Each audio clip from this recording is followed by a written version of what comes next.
My name is Michael Shaw. I'm the president of Freedom Advocates. Freedom Advocates exists in order to promote the public understanding of the importance of the political recognition of each of our unalienable rights.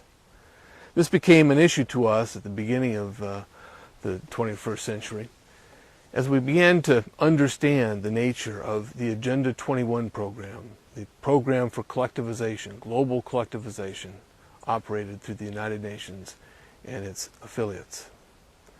Agenda 21 policies were deep into my community, which is really, as I learned, the sample patch for the implementation of Agenda 21, or sustainable development, within the United States.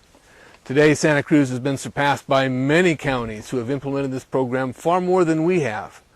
But be assured that whatever county in America you live in today, you have an Agenda 21 Sustainable Development Program in process that is working to affect the goals of Agenda 21, which can really be summarized in 3 points and supported by the documents prepared at the United Nations.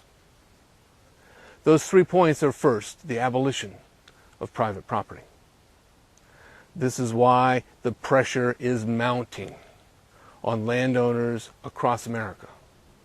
Soon that battle is going to shift into suburban neighborhoods, and the battle for the resettlement of our suburban neighborhoods will begin.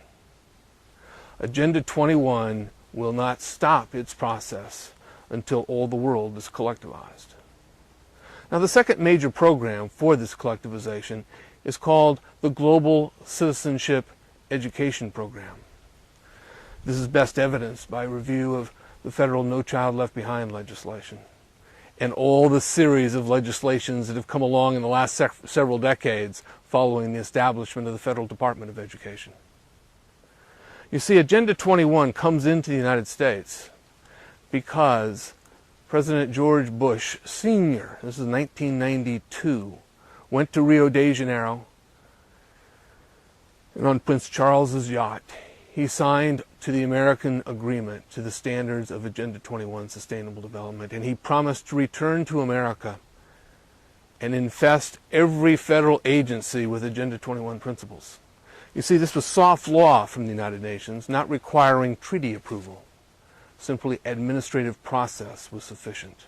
So beginning in 1992, George Bush brought it to our federal agencies. Today, you can review the websites of any federal agency and you can find references to Agenda 21 or Sustainable Development regularly. But what's more important, you see the policies coming out from our federal government into every state and every county are in the process of implementing this global regime.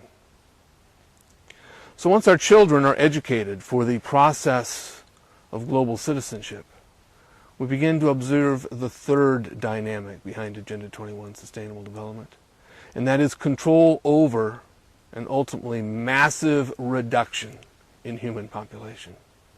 You say, oh, that can't be. I say, well, it is so. It's contained in the UN's document, Global Biodiversity Assessment Report, which calls for reduction of human population. The way we get there is by changing the way we live. It's creating wildlands throughout the United States where human beings will not be allowed to either reside or extract materials.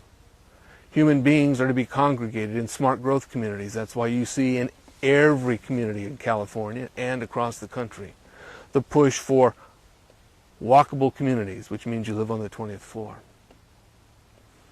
and you walk downstairs, where smart growth cages are really built for the American citizens. And we thought the one way in and one way out of Polish cities was a dangerous mistake. Well, smart growth is designed to take control over all human action.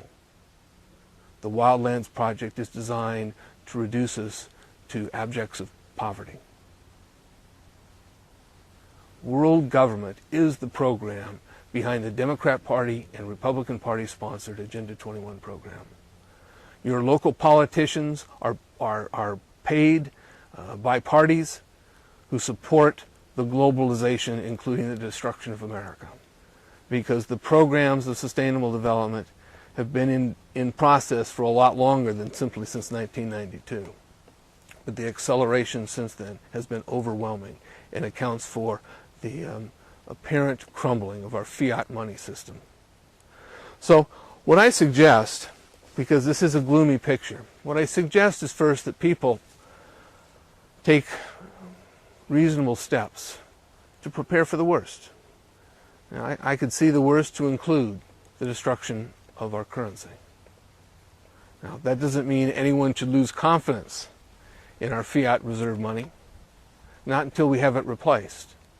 But in case those on the inside of the fiat system decide to subjugate the world by collapsing their monetary system, it is important that you have something with which you can barter. It is also important that you have access to food and to water. It is clear you want to be out of debt.